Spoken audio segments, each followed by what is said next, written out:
설교를 시작하면서 먼저 우리 교회 120주년 기념 영상을 하나 보도록 하겠습니다.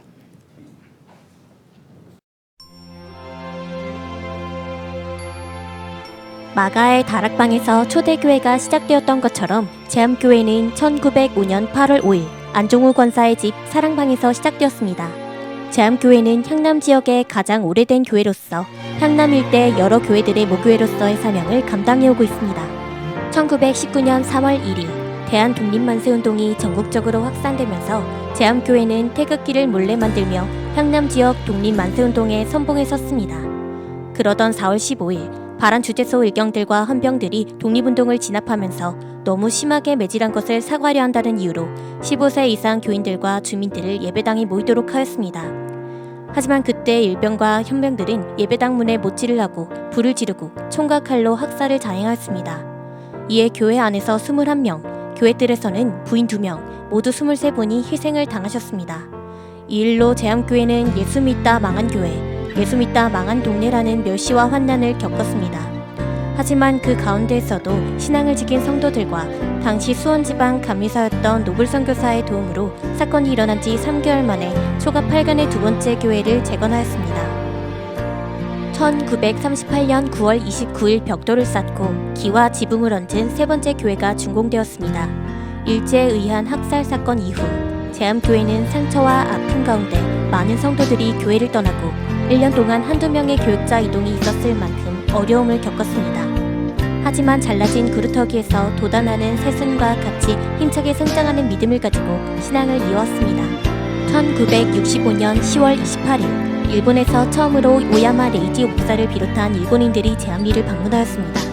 그들은 우리 일본인의 과거 한국에 저지른 죄가에 대하여 우리 주 예수 그리스도의 이름으로 용서받기를 원합니다 라고 하며 머리를 숙인 채 사죄하였습니다.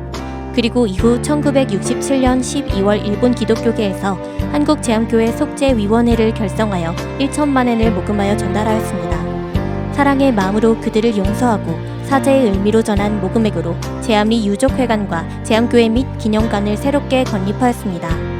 1980년 제31대 제암교회 담임 목회자로 부임한 강신범 목사의 청원으로 1982년 9월 21일 문화공보부 주관으로 23위 유해 발굴이 진행되었습니다. 사건의 목격자이신 전동래 장로의 증언을 바탕으로 희생당하신 소녀들의 유해가 발굴되었고 교회 뒷동산에 24위 합동묘소에 안치하여 모시고 있습니다. 이후 학살의 현장인 옛 교회터에 현재의 기념탑을 세우고 사적 제299호 화성 제암리 3.1운동 순국 유적으로 지정되었습니다. 2001년 3월 1일 화성시에서 제암리 3.1운동 순국 기념관을 건립하고 2층에 5번째 제암교회가 세워지게 되었습니다. 매년 수많은 방문객과 순례객들이 찾아오면서 민족의 아픈 역사와 함께 잊지 말아야 할 신앙의 유산을 증거하는 교회로서의 사명을 이어가고 있습니다. 1층에 있었던 제암리 3.1운동 순국 기념관이 2024년 4월 15일 화성시 독립운동 기념관으로 확장 이전하였습니다. 빈 기념관의 1층 및 지하 1층을 2025년 2월 17일에 매입을 하고 리모델링을 진행하였습니다. 그리고 오늘 창립 120주년을 맞이하면서 하나님께 봉헌 예배를 드립니다. 120년 동안 우리 제암교회를 보호하시고 인도하신 하나님 감사합니다. 새롭게 리모델링한 교회를 주님께 봉헌합니다.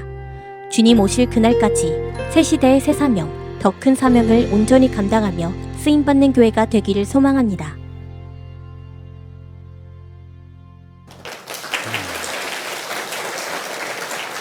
참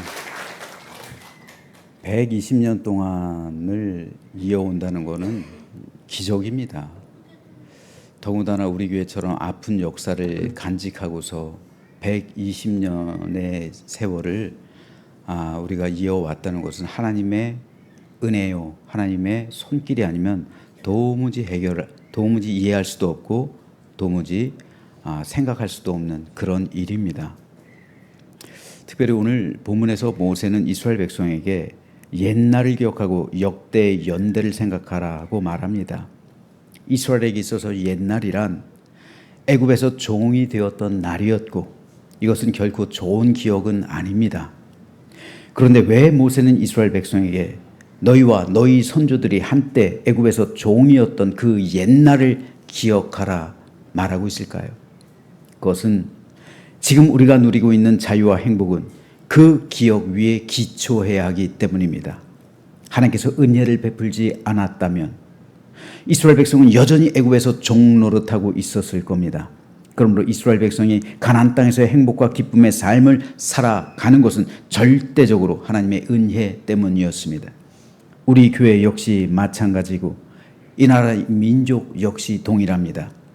우리도 한때 일제 식민지였고 특히나 우리 교회는 23분의 선열이 돌아가신 슬픔의 그리고 비탄의 장소입니다.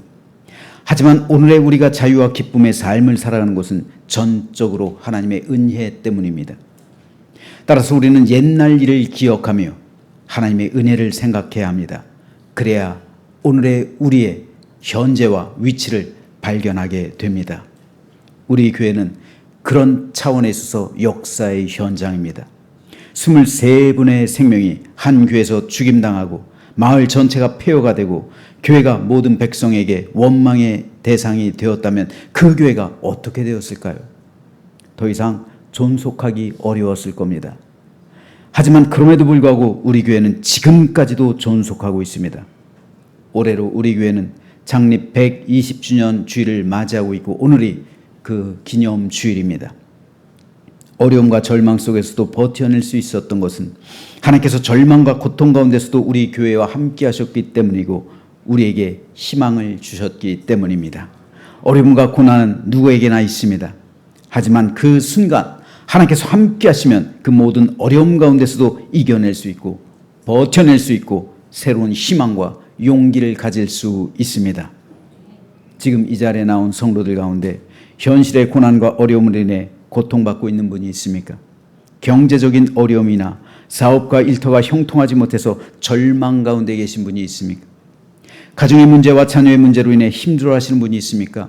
이외에 내가 풀 수 없고 해결할 수 없는 문제들로 인해 밤잠 이루지 못하고 정신적으로나 심적으로 불안해하며 우울증에 걸릴 것 같은 참담한 마음으로 이 자리에 나온 분이 있습니까?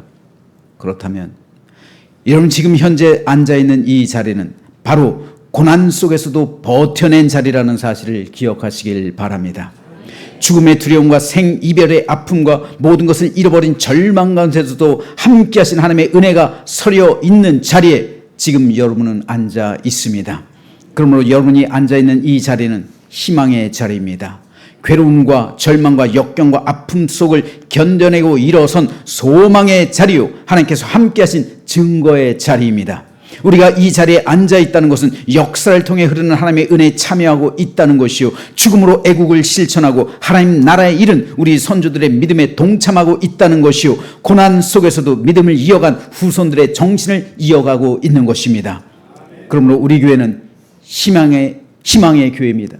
절망 속에서도 그 모든 것을 꿋꿋이 버텨내고 일어선 희망을 보여주는 교회입니다. 고난 속에서도 꽃피는 희망, 하나님의 은혜가 이 희망으로 이어져서 오늘 우리에게까지 이어지고 있습니다. 따라서 우리는 희망의 백성들입니다. 하나님의 은혜는 끊이지 않는 이 희망으로 여러분의 삶에 대해 희망을 가지고 또한 우리 교회를 통해 흐르는 그 하나님의 은혜를 발견합니다. 그러면 언젠가 우리의 삶이 신앙의 간증이 되어서 먼 훗날 누군가 이 자리에 나온 그에게 우리 믿음의 희망이 씨앗이 되어서 그들 또한 희망의 자리로 그들의 삶을 인도하게 될 줄로 믿습니다. 그래서 이곳에서 옛날 일을 기억하며 하나님의 은혜와 더 큰 축복으로 희망차게 나아가는 우리 제암교회와 우리 모든 성도들 되시길 주님의 이름으로 축원합니다.